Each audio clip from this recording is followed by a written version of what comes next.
This is a mini lecture on Anabaptism. The first thing you need to understand when we talk about Anabaptism is that it doesn't mean anti-baptism, as in they don't like baptism. It's ana, meaning re-baptism. So there were a group of reformers who, as they read the Bible, came to the conclusion, reading passages like, if you confess with your mouth and believe in your heart that Jesus Christ is Lord, then you be saved. And so they believed that you actually had to make a public profession of your faith in order to be baptized. Well, they're in an environment where infant baptism is the normal way of doing things in Catholicism. And so a group of these reformers who came to this conclusion by reading the Bible decided to rebaptize one another. This was a massive challenge to the church, because this is saying that all baptisms performed prior to now are actually invalid if the person did not make some sort of a profession of faith.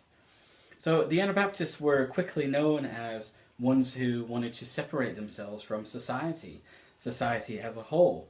Rebaptizing was just a sign of their dislike for society that they lived in. And so in response, they actually removed themselves from society and created communities of Anabaptists.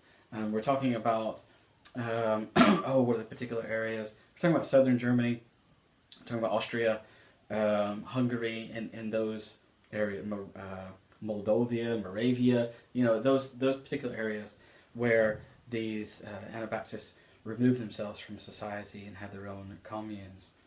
Just a brief note about one particular Anabaptist. His name is Melchior Hoffman, and he believed that the day of the Lord was near. And so ultimately he and his followers believed that the New Jerusalem, the Revelation, the New Jerusalem, Jesus' return, would happen in Munster, Germany. And so ultimately they decided to take over this city of Munster, Germany, and they called it the New Jerusalem. And one of them even proclaimed himself King of the New Jerusalem. Well, Catholics were taken by surprise, and not long after this, they were able to rally the troops, go back into Munster, and take their city back over for Catholicism. The response to three of the leaders of this New Jerusalem movement ultimately were put on display in cages in the church tower, just as a sign to say, this is what happens when you practice your Anabaptist beliefs in Catholic Germany. Now today, you know Anabaptists as two particular societies that have removed themselves from wider society. The Mennonites and the Amish. The Mennonites' founder was a man called Minos Simons, and he was an Anabaptist who came up with a rule of living, a way of life for these Anabaptists who wanted to remove themselves from society. Just think, a strict way of life that was very meager, not ascetic, but meager, and not flashy, so to speak.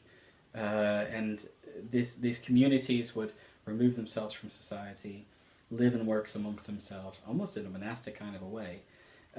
Ultimately, persecution came, and so many of them moved to the New World, to what's now the United States and in Canada. And there are still settlements of these Anabaptists, the Mennonites, and the later Amish. So the Amish were a radical break from the Mennonites, who have a stricter rule. So some key features of Mennonites would be they can drive cars, but they need to be dark colors. They can wear different colors of clothes, as long as, again, they're dark colors. Nothing can draw attention to yourself. You're supposed to live a simple life. But the Amish said that no, we need to have a stricter form of life, and so they don't drive cars. They're the ones who have the horses and buggies, and they have a way of life that's, in many ways, we might call primitive, but in their understanding they call it simple. Just a simple way of living. So, Anabaptism. Rebaptism, you need a profession of faith. Some radical movement, people calling Munster the New Jerusalem. a radical response by the Catholic Church that was violent, and some removal of communities from wider society, which ultimately became what we now know as Mennonites and the Amish. That's the Anabaptists.